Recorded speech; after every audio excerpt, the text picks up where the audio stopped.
Hello and welcome to the Wednesday edition of Katrina's Creations, and today I am going to be talking about my great-great-grandmother's wedding dress.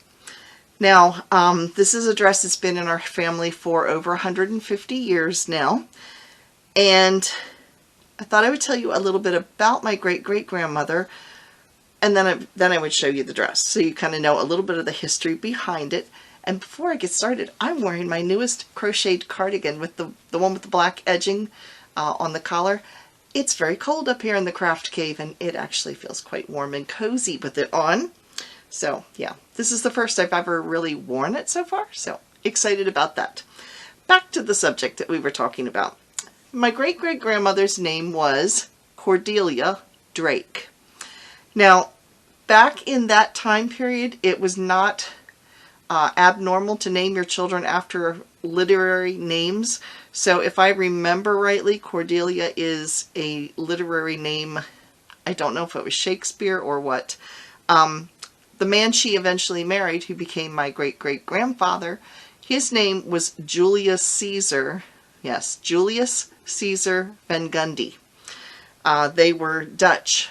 Apparently they were part of some Dutch royal family is what we've been told, but who knows. Anyway, Cordelia was born in 1846, and she lived somewhere in the east. I believe it was in the Pennsylvania area, but at some point she moved by wagon train out to the Ohio area, and she had, I know of, at least one older brother. I don't know if there were other children in the family, but she did have one brother named Asher who was 12 years older than she was. At some point during her lifetime, she lost her parents. They apparently died. I don't know when, but they passed away. And she was taken in by a pastor and his wife whose last name was Smith. So Cordelia met my great-great-grandfather, and she was 15 and he was 21 when they got married.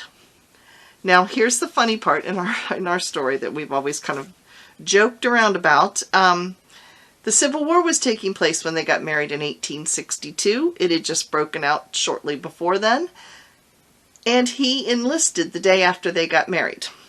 So it's always been kind of a running joke, was she a war bride, or was the honeymoon that bad that he ran away and got enlisted the next day? It wasn't. I mean, he was enlisting and they got married before he went off to war. So they spent one time together, and then he was gone for 3 years. So a little bit about my great-great-grandfather. Like I said, his name was Julius Caesar Van Gundy. And the interesting thing is, Cordelia's older brother Asher also married a Van Gundy, one of Julius Caesar's sisters. So they were like twice related to each other. So a brother and a sister on one side of the family married a brother and sister on the other side. So, yes, Asher had lost his first wife and he remarried a Van Gundy. So they were brother and brother-in-law to each other. So anyway, Asher and Julius Caesar both enlisted in the same unit in the Civil War. They were part of the Company K of the 89th Ohio Volunteer Infantry. So they enlisted on July 18th, 1862. Shortly after that, right after they enlisted, shortly after that, the Battle of Chickamauga took place. And a lot of the unit that they were in were either taken captive or they were wounded. The non-commissioned officers and the privates were all sent to Belle Island or to Andersonville, which were very bad Confederate prisons. They were notorious. So they were sent there. There were 40 wounded, 26, and only 75 of the company survived. So the company that my great-great-grandfather was part of eventually became part of Sherman's army, which marched through Georgia and burned Atlanta. I hope he didn't have a whole lot to do with that, but he was under Sherman at that point. of the war. And he was in the war up until the very end, and he actually marched in Washington, D.C. in the Grand Review, which was like a huge parade of all the returning soldiers. So he was mustered out in Washington, D.C. on June 7th, 1865. So it was slightly over 3 years before he saw his bride again after just one day together.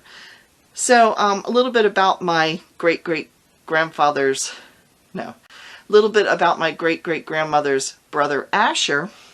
He was wounded after only 1 year of being in the war. He returned home, and he did have a stomach wound due to, I'm not sure which battle. But when my grandmother was little, now my grandmother was born in 1909, my great-great-great-grandfather, Julius Caesar, died in 1917. So it was sometime before she was 8 years old. She said she walked in on him one time, and he was, I guess, getting dressed, and she saw him putting a belt on with like a plug on the belt. And she asked him about it, and he told her it was an old war wound. However, we have his war records, and he was never wounded in battle.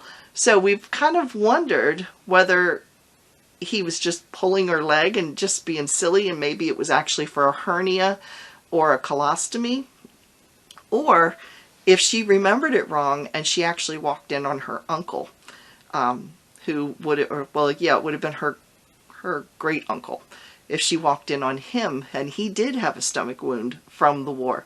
So that part we will never know. But anyway, the dress itself, during the time of Queen Victoria, is when white wedding dresses became popular. Queen Victoria was one of the first brides to use a white wedding dress. So after the 1830s, when Queen Victoria got married, that's when you started seeing white wedding dresses become more prevalent. Now the dress is no longer together as one big dress. My grandmother and her sisters at some point in time cut the dress up and made baby dresses so that each person in the family could have a portion of the dress. So what I have was actually made for my mother when my mother was little, and my mother was born in 1940. So it was cut apart about 80 years ago. The material, I'm going to hold it up here for you. The material is very interesting. You can see through it. It is pinned down, so I can lift this up. But it's very, very light, as you can see through. It's very sheer. And it actually has a slight pattern to it. I don't know how well it'll show up. But there is a slight pattern to it. And so the crochet work that is done at the top was actually added by my great-grandmother's sister. So it was I said my grandmother cut this up. It was actually my great-grandmother and her sisters cut the dress up so that each of them had a portion of it. And then the crochet was added to it by one of the sisters. So I'll get this closer so you can kind of see it. And it has little puff sleeves that are a little worse for wear. You can see some staining that's taking place in here. My mother said she never wore it. It was actually made for her by her, would have been my mother's grandmother. And she never did wear it.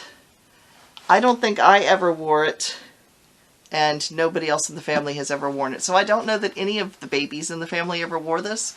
But it has been treasured over the years, because of its age and just how special it is to have something this old. We do believe the material, we've tried to have it looked at by several people, and everybody says it's not cotton. It's a little crisper than that. It's almost like the crispness of organdy, but it doesn't look like organdy.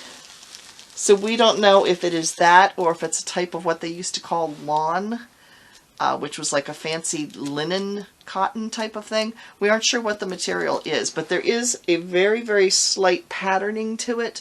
And when you hold it up to the light, you can actually see like circles that are woven into it. So we don't know what it's made of. But there is my great-great-grandmother's wedding dress remade. Now there were a couple other things that were alongside. This is actually, the dress is actually framed. I took it out of the frame so I could show it to you because it does have acid paper and stuff underneath it. But I also have these little pair of shoes. Now my mother said that these belong to my grandfather. However, they do have little bows on the bottom. I know they used to dress boys and girls both in dresses. But yeah, they're like little Mary Janes. They've got these little teeny buttons right here. Almost like a little ballerina shoe. My grandfather was born in 1910. So these are 111 years old. So there's those. And then there's also a little, we just have one of these. This is also in leather. And this was also my grandfather's.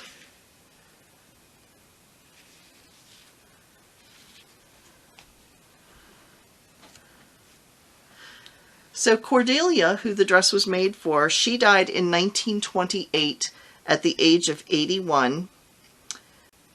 So she outlived her husband by 11 years because, like I said, he died in 1917.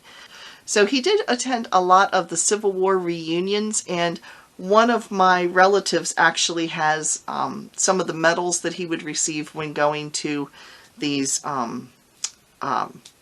reunion things. He was part of the Grand Army of the Republic reunion bunch, something like that. So, yeah, it's interesting because all of my side of the family fought on the Union side or northern side.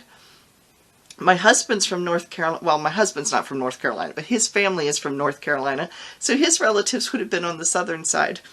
Yeah, Dave and I get along just fine, which is a good thing. But yeah, I do have one relative that actually fought. He's distantly related to me somehow, but he was on the Confederates.